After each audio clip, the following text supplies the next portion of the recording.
नमस्कार, आप देख रहे हैं आज तक। मैं हूं आपके साथ नवजोत रंधावा। अफगानिस्तान में तालिबान राज को अब कड़ी चुनौती मिलने लगी है।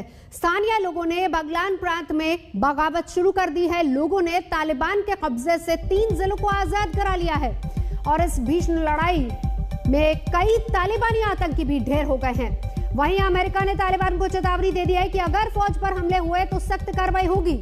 अमेरिका को अंदेशा है कि काबुल जेल से रिहा किए गए आतंकी अमेरिकी फौज पर हमला कर सकते हैं। तो अभी तक का अपडेट, अफगानिस्तान के बगलान प्रांत में फिलहाल बगावत 3 जिलों को आजाद करवाया गया है।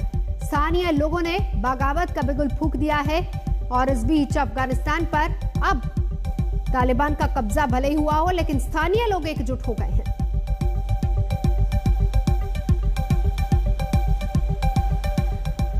और अब बात तालिबान के चाल, चरित्र और चेहरे की।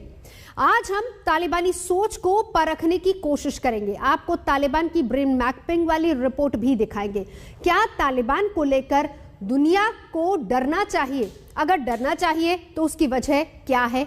आज हम आपको अफगानिस्तान में फंसे भारतीयों की वापसी के प्लान के बारे में भी बताएंगे। तो सबसे पहले काबुल से आई इन नई तस्वीरों को देखिए।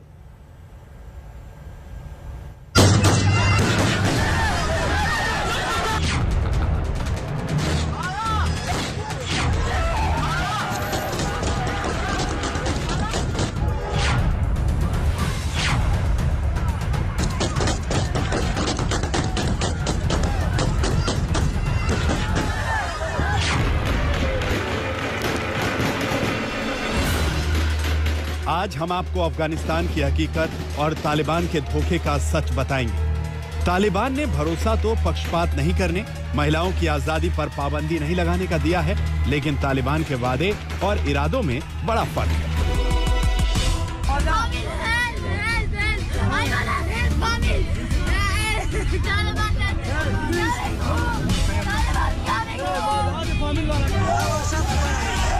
तालिबान का छल कैसे चंद घंटों में बेपर्दा हो गया, आज सबूतों के साथ आपको दिखाएंगे। कैसे तालिबानी राज अफगान महिलाओं के लिए किसी नर्क से कम नहीं। तालिबान महिलाओं का दुश्मन क्यों है? इन महिलाओं की पूरी कहानी क्या है, हम आपको आगे दिखाएंगे।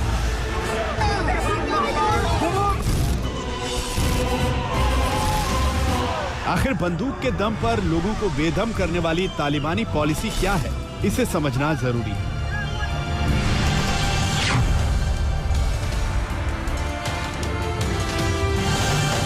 आज हम साहस बनाम सनक का सच आपको बताएंगे। एक तरफ निहत्थे लोग हैं, दूसरी तरफ AK-47 वाले तालिबानी। एक तरफ मौत बांटने वाले हैं, दूसरी तरफ अपने मुल्क के लिए लड़ने वाले।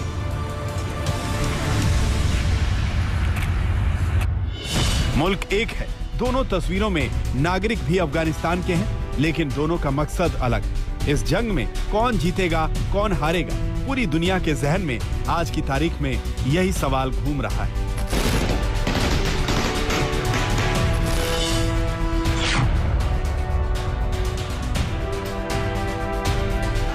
पूरे अफगानिस्तान में इस वक्त कितनी दहशत है, लोगों में कितना खौफ है, काबुल एयरपोर्ट के बाहर की सच्ची तस्वीर क्या है, आज ये क्लियर पिक्चर हम आपको दिखाएंगे।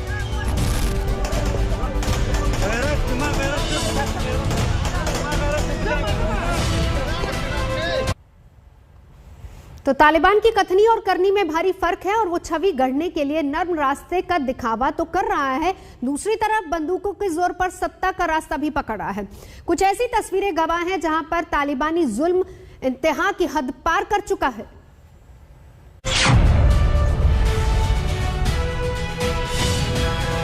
सबसे पहले आपको तालिबानी धोखे की 3 तस्वीरें दिखाते हैं। तालिबान के मुंह पर अमन की बात है, लेकिन जहन में जुल्म ढाने वाली सोच है। तालिबानी बर्बरता जारी है, कहीं गोली के दम पर तो कहीं ताकत के दम पर 3rd डिग्री टॉर्चर जारी है। तस्वीरों में आप समझ सकते हैं कि तालिबान बोलता कुछ है और करता कुछ और।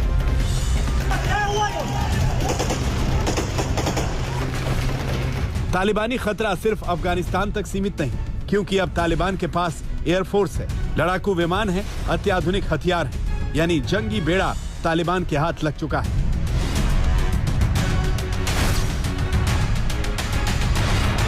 आज जंग के हालात में एयरफोर्स बड़ी ताकत है। और यही हवाई ताकत तालिबान के लड़ाकों को मिल गई है। अफगानिस्तान के सैन्य ठिकानों पर तालिबान का कब्जा हो गया है, तो वहीं अपनी हुकूमत चलाने के लिए उसके पास बड़ा खजाना है। रिपोर्ट्स के मुताबिक आज की तारीख में अफगानिस्तान में $1 ट्रिलियन यानी करीब 74 लाख करोड़ रुपए से ज्यादा के मिनरल्स के भंडार हैं। अफगानिस्तान के इसी खजाने पर तालिबान की नजर है, चीन की नजर है, पाकिस्तान की नजर है। खजाने में हिस्सेदारी को लेकर चीन ने तालिबान को लुभाने की कोशिशें शुरू कर दी हैं। दिल्ली से करीब 1000 किलोमीटर दूर काबुल है, वही काबुल जहां से अफगानिस्तान में फंसे भारतीयों को लाने का मिशन जारी है। जल्द 100 से ज्यादा भारतीयों के दूसरे ग्रुप को एयरलिफ्ट किया जाएगा। एयरलिफ्ट में भी जोखिम बड़ा है, क्योंकि ऑस्ट्रेलिया के मिशन एयरलिफ्ट के दौरान कुछ लोगों के जख्मी होने की खबरें सामने आई। यकीन मानिए, तालिबान के राज में हर नया दिन नए खतरे का सायरन बजा रहा है।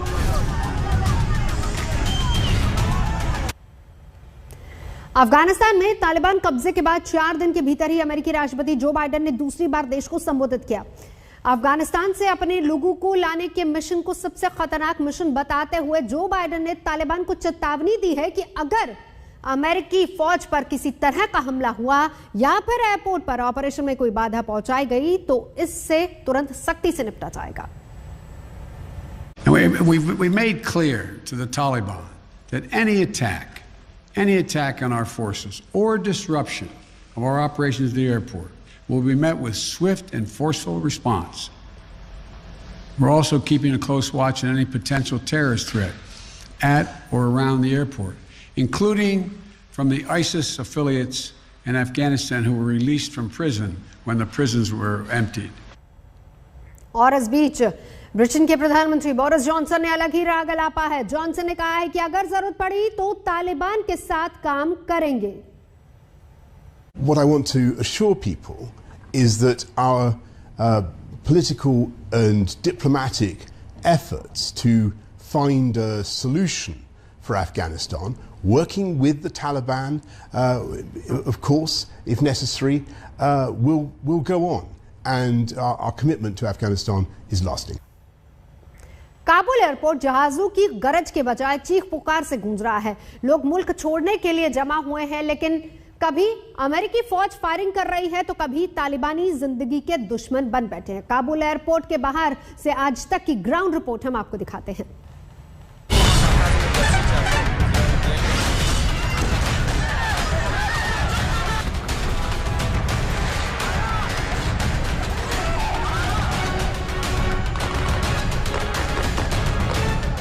ये तस्वीरें काबुल एयरपोर्ट की है। वही एयरपोर्ट जो अफगानिस्तान के लाखों लोगों का अस्थायी घर बन चुका है। वही एयरपोर्ट जहां वक्त बेवक्त गोलियों की तड़तड़ाहट आपको सुनाई देगी। लेकिन विडंबना देखिए, तालिबान का खौफ ऐसा है कि लोग गोली से मरने को तैयार हैं, लेकिन वापस अपने घर लौटने को तैयार नहीं। किसी को नहीं पता कि तालिबानी लड़ाकों की गोली पर अगला नाम किसका होगा। आज की तारीख में अफगानिस्तान से बाहर निकलने का यही मार्ग है, यानी सिर्फ हवाई रास्ते से कोई मुल्क से बाहर जा सकता है।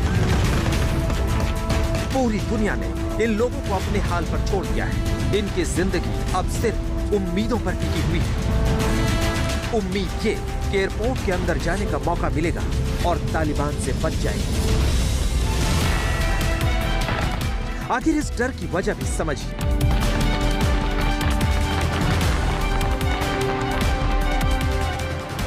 यह अफगानिस्तान का नक्शा है। अफगानिस्तान का बॉर्डर 6 मुल्कों की सीमाओं से मिलता है। ये देश ईरान, पाकिस्तान, तजाकिस्तान, चीन और तुर्कमेनिस्तान। तख्ता पलट होते ही अफगानिस्तान से लगे सभी मुल्कों ने अपनी सीमाएं सीज कर दी है, यानी सड़क के रास्ते कोई भी प्रवेश नहीं कर सकता। अफगानिस्तान के नागरिक चाहकर भी जमीन के रास्ते इन 6 मुल्कों में कदम नहीं रख सकते। ऐसे में विकल्प बचता है सिर्फ हवाई रास्ते। काबुल एयरपोर्ट के बाहर के दृश्य पर दुनिया चिंता जता रही है, लेकिन समाधान निकालने के लिए कोई आगे नहीं आया। ये बच्चे, ये महिलाएं, ये बुजुर्ग आज ऊपर वाले के भरोसे हैं। इन तस्वीरों में मानव इतिहास की सबसे बड़ी त्रासदी कैद है। आज इन लोगों का हाल क्या है, इनका दर्द क्या है, आपको समझाते हैं। आप इसे यूं समझिए कि जो लोग आज अपना मुल्क छोड़कर जाना चाहते हैं वो एक कुएं में हैं और उस कुएं से बाहर निकलने का रास्ता एक है। कोई मदद के लिए रस्सी डाले, लेकिन मुश्किल ये है कि रस्सी और लोगों के बीच में तालिबान खड़ा है और वो मदद की रस्सी लोगों तक पहुंचने देना नहीं चाहता। लोग चाहकर भी तालिबान के कुएं से बाहर नहीं निकल सकते। उन्हें लगता है कि जिंदगी में छाया अंधेरा नहीं छटेगा। सोचिए, ये लोग अपनी बात किसी से कह नहीं सकते। मीडिया पर हमले हो रहे हैं। कुछ लोग अपने मोबाइल से वीडियो शूट करके सोशल मीडिया पर दर्द साझा कर रहे हैं। एयरपोर्ट के बाहर की पूरी सच्चाई आपको दिखाने के लिए आज तक की टीम ग्राउंड जीरो पर पहुंची। कैमरे में जो कैद हुआ, जो आप बीती लोगों ने सुनाई, वो रोंगटे खड़े कर देने वाली है।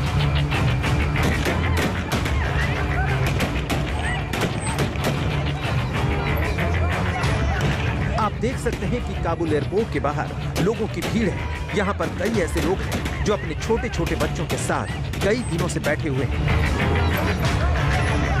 काबुल एयरपोर्ट के बाहर का ये इलाका आज दुनिया का सबसे खतरनाक जोन है। हर 10 मिनट में तालिबानी लड़ाके गोलियां दागते हैं। ग्राउंड जीरो पर मौजूद आज तक संवाददाता नवीद सुल्तानी लोगों से बात कर रहे थे। उस दौरान भी गोलियां दागी जा रही थी। This is the north door of airport in Kabul. You see by this the main door of military door for the foreign persons. The low crush of people, the Kabul, when the Taliban is capturing the Kabul, they are coming here, escape from the Kabul. And the military of foreign persons, American and Afghan National Army, they're firing for the peoples. And you see all of people, women, children, and guys, everyone came from our home. They want to escape from here. Some guys say we didn't live from the Taliban's flag. Naveed Sultani, India Today, Kabul.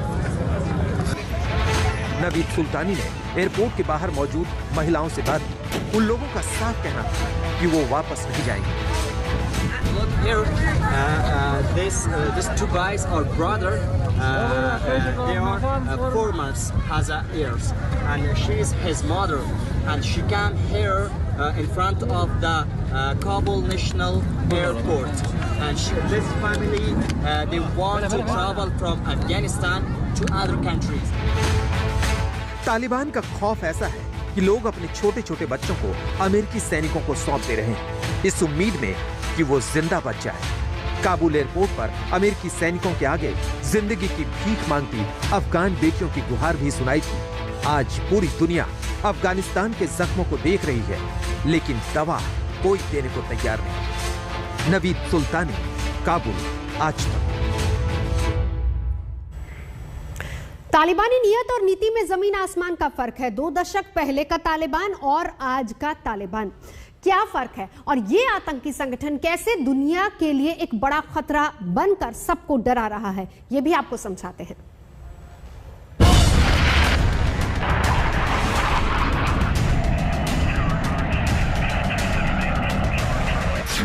Taliban के कब्जे में घातक helicopter, जमीन से आसमान तक तालिबानी खौफ, MI-24 से बारूदी हमला करेगा तालिबान,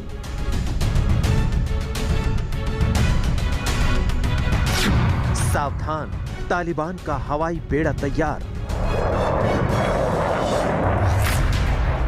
आज 2 तस्वीरों के जरिए तालिबान की बारूदी ताकत में आए बदलाव के बारे में आपको बताते हैं। करीब 2 दशक पहले तालिबान के पास अत्याधुनिक राइफलें थी, बम बारूद था, रॉकेट लॉन्चर थे, ट्रेंड लड़ाके थे। ये बात पुरानी है, लेकिन 2 दशक बाद ये तालिबान एकदम अलग है।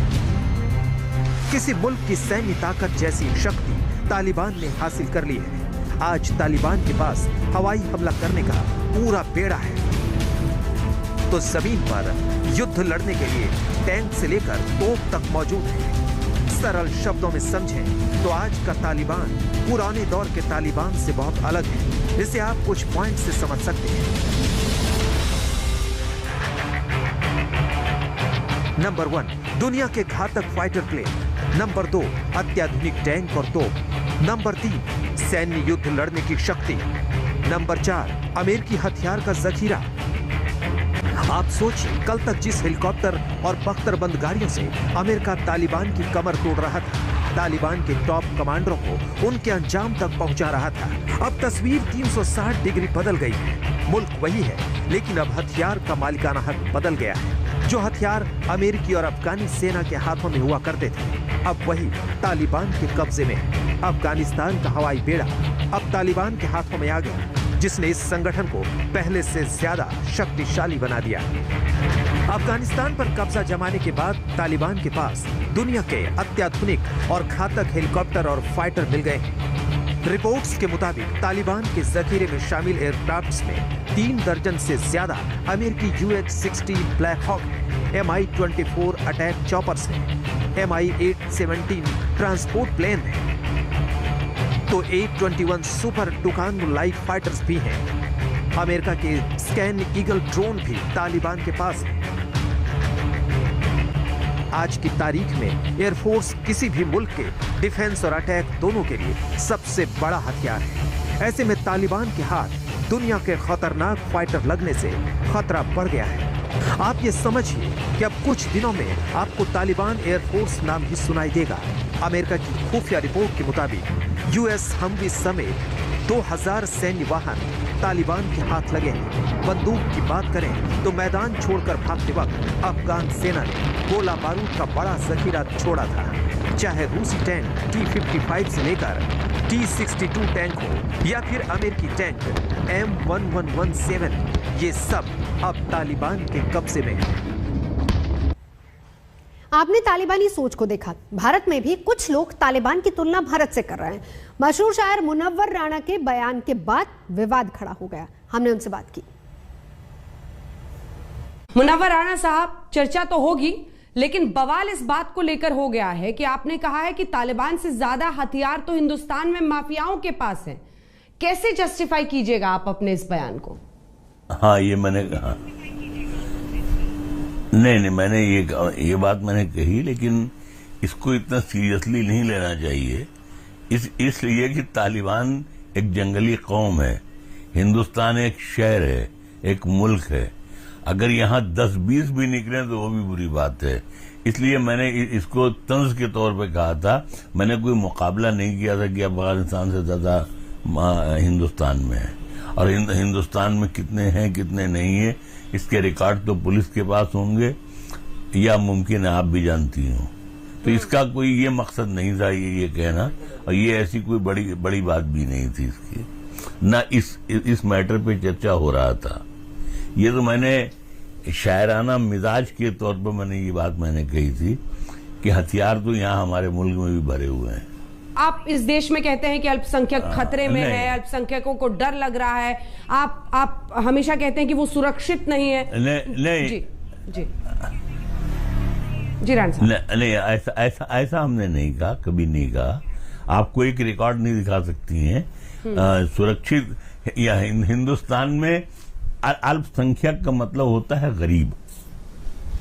अल्पसंख्यक का मतलब हिंदू या क्रिश्चियन या सिख नहीं होता है। अल्पसंख्यक का मतलब होता है गरीब, यानी गरीब सुरक्षित नहीं है। असल में प्रॉब्लम यह है बहन कि हम शायरी की जबान बोलते हैं। आज बदले बदले से शायर नजर आ रहे हैं। मुझे तो लग रहा है कि आपको मोदी सरकार में देश आगे बढ़ता हुआ दिख रहा है, शांति दिख रही है। नहीं, देखिए, माफ कीजिएगा, ये मतलब मैं मोदी जी को तो पसंद करता हूँ, ये मेरी कमजोरी है, मैं उनसे इश्क करता हूँ। इश्क करने का मतलब ये है कि वो मुझसे नाराज थे जब मैंने अवार्ड वापस किया था, आपको तो याद होगा। तो लेकिन उनके मेरी माँ के मरने पे उन्होंने जाती तौर पे एक खत लिखा, जाती तौर पर।